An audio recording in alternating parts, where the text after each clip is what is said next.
Hello class sixth, how are you? Okay बेटा, आज हम बात करेंगे SI unit of length. Okay, SI unit of length और distance is metre. SI unit क्या है? मीटर। ओके, और इसका सिंबल क्या है? एम। ठीक है, ये आप अच्छे से लर्न करेंगे कि लेंथ की एसआई यूनिट मीटर होती है और उसका सिंबल एम होता है। ठीक है, हाँ, लेकिन ये है कि लार्जर लेंथ्स के लिए हम किलोमीटर यूज करते हैं। ठीक है, और स्मॉलर लेंथ्स के लिए हम डेसीमीटर्स या सेंटीमीटर्स यूज करते हैं। ठीक है, centimetre is convenient unit for measuring length of pencil. जैसे पेंसिल या साइंस बुक, इनकी आपको लेंथ या विड्थ मेजर करनी हो तो हम लोग सेंटीमीटर यूज करते हैं। ओके, तो यहाँ पर कुछ रिलेशंस दे रखे हैं।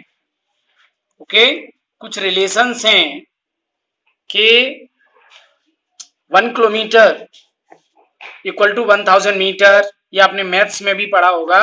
1 metre equal to 100 centimetres, 1 centimetre equal to 10 millimetre, 1 metre equal to 1000 millimetre.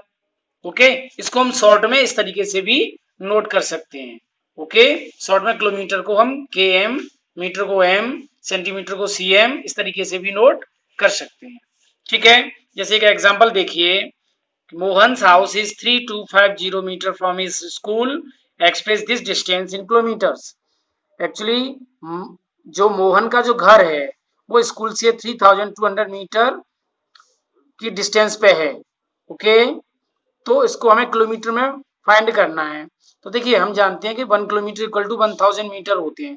इसका मतलब ये हुआ कि 1 metre equal to 1 upon 1000 kilometre हो जाएगा। ठीक है, इसलिए जब हम डिस्टेंस किलोमीटर में निकालेंगे तो 3250 में 1000 का डिवाइड कर देंगे।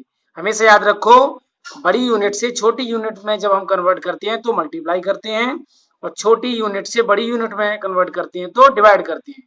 तो हमें मीटर से किलोमीटर में चेंज करना है, छोटी यूनिट से बड़ी यूनिट में कन्वर्ट करना है, तो 1000 का हमने डिवाइड कर दिया। ठीक है, चलिए अब हम बात करेंगे करेक्ट मेजरमेंट ऑफ लेंथ।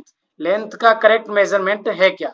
ठीक है, तो ये देखिए क्वेश्चन भी था जो आप कर चुके हो कि जो मेजरिंग डिवाइस होता है वो किन किन चीजों पर डिपेंड करता है। तो साइज ऑफ ऑब्जेक्ट, जिसको मेजर किया जाना है, उस पर डिपेंड करता है। शेप ऑफ द ऑब्जेक्ट पर डिपेंड करता है, और डिग्री ऑफ एक्यूरेसी नीडेड, और एक्यूरेसी की डिग्री वो भी हमें बहुत जरूरी है। तो यहाँ कुछ commonly use length measuring devices दे रखे हैं, उनके बारे में थोड़ा जानते हैं हम। ये रूलर और मीटर स्केल है जो जनरली आप लोगों के पास होता है। आप देखते हो कि ये यहाँ इंचेस में दे रखा है 6 इंचेस, और ये सेंटीमीटर में दे रखा है 15 सेंटीमीटर। मीन्स आपका जो स्केल होता है छोटा वाला वो 6 इंचेस का होता है, और उस पर 15 सेंटीमीटर के जो इस तरीके से 0 1 2 3 4 ये लिखे होते हैं। ठीक है, ओके, अब हम बात करेंगे मेजरिंग टेप। ठीक है, तो ये आप देख रहे हैं यहाँ पर मेजरिंग टेप है। तो ये जो कर्व्ड लेंथ होती है उसको मेजर करने के लिए होता है, और जैसे girth of tree, chest of a person, या जो टेलर यूज करते हैं वो भी मेजरिंग टेप का यूज करते हैं। ओके, चलिए इसके बाद हम बात करेंगे proper use of measuring device. Measuring device का प्रॉपर यूज क्या है? ओके, तो मतलब मेजरिंग डिवाइस को हम प्रॉपर किस तरीके से यूज करेंगे। तो देखिए, ये राइट वे है। आपका सही तरीका क्या है कि जैसे ए बी हमें लेंथ फाइंड आउट करनी है, तो आप स्केल को इस तरीके से रखोगे, न कि इस तरीके से। ठीक है, कि ये इससे दूर जा रही है। ठीक है, ये रॉन्ग तरीका है। ओके, और जो पेंसिल की जो आपकी, जैसे पेंसिल की यहाँ पर हमें लेंथ निकालनी है, तो ये वाला एंड बिल्कुल इसको टच करना चाहिए, और ये वाला जैसे 10 सेंटीमीटर पे या 9 सेंटीमीटर पे, उससे एग्जैक्ट उस लाइन को हम देखेंगे। ठीक है, अच्छा, कभी कभी क्या होता है, स्केल का जो एंड होता है कभी कभी वो डैमेज हो जाता है, तो वहां से कभी भी शुरुआत आप न करें, ठीक है। जीरो एंड से ही, या जीरो एंड यदि डैमेज्ड है तो किसी अदर मार्क से आप स्टार्ट कर सकते हो, बाद में उसको आप रिड्यूस कर सकते हो, माइनस कर सकते हो। ओके, चलिए यहाँ पर एक एग्जांपल और दे रखा है कि while measuring the length of knitting needle की हमें लेंथ निकालनी है, तो जो रीडिंग्स हैं वो 3 सेंटीमीटर और 3.1 सेंटीमीटर है, तो लेंथ निकालनी है। एक्चुअली ये जीरो से शुरू ना होके और कहाँ से शुरू हो रहा है, ये शुरू हो रहा है 3 सेंटीमीटर से। क्या करेंगे, जब लेंथ निकालेंगे तो उसको हम माइनस कर देंगे, 33.1 से 3 माइनस कर देंगे, तो आंसर कितना आया हमारा 30.1 सेंटीमीटर। ओके, यहाँ कुछ एक्टिविटी दे रखी है, जैसे लेंथ, पेंसिल की लेंथ आप कैसे फाइंड आउट करोगे, तो ये आपको अपने आप करनी है। इसके बाद सर्कुलर और स्फेरिकल ऑब्जेक्ट की कैसे आपको लेंथ फाइंड करनी है। ओके, यहाँ एक एक्टिविटी और दे रखी है, कर्व्ड लाइन का हम कैसे थ्रेड से, मींस धागे से किस तरीके से उसका मेजरमेंट करेंगे। ओके,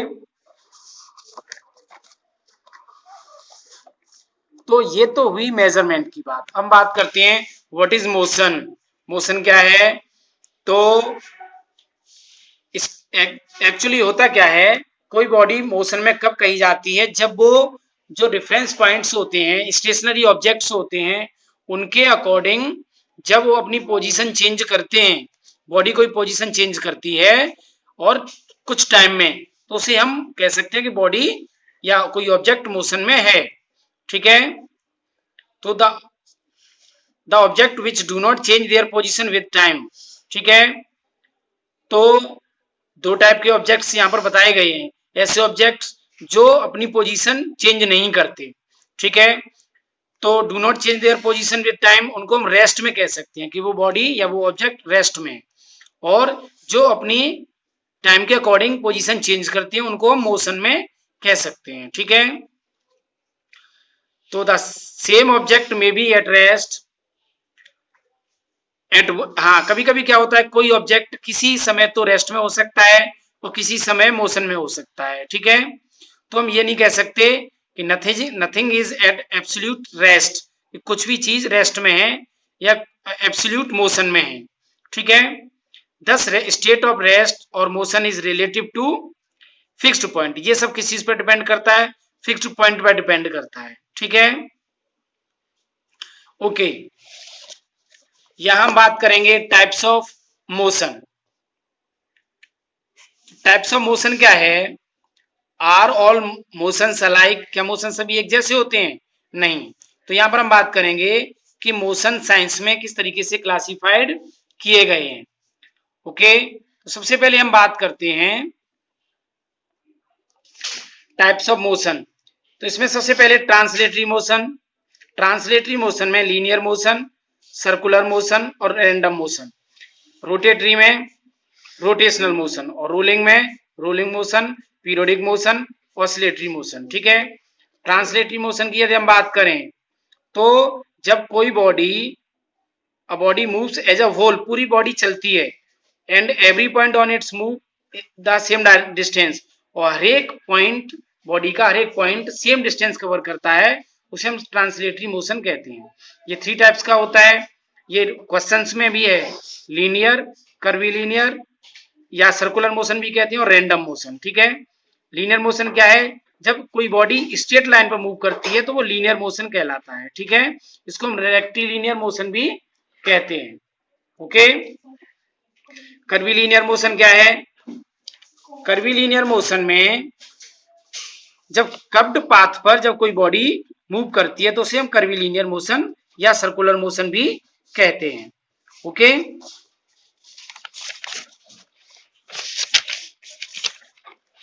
रैंडम मोशन की यदि हम बात करें, रैंडम मोशन, तो the translatory motion of a body which keeps on changing its direction in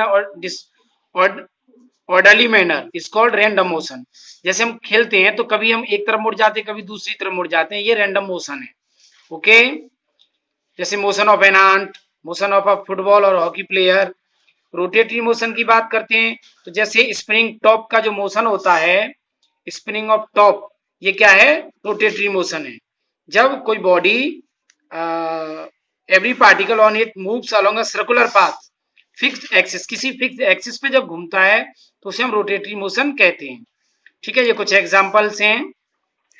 rolling motion की बात करें तो रोलिंग मोशन में the motion in which a body undergoes both translatory as well as rotatory, इसमें translatory और rotatory motion दोनों होते हैं, उसे हम रोलिंग मोशन कहते हैं। पीरियोडिक मोशन, ये बहुत इंपॉर्टेंट है।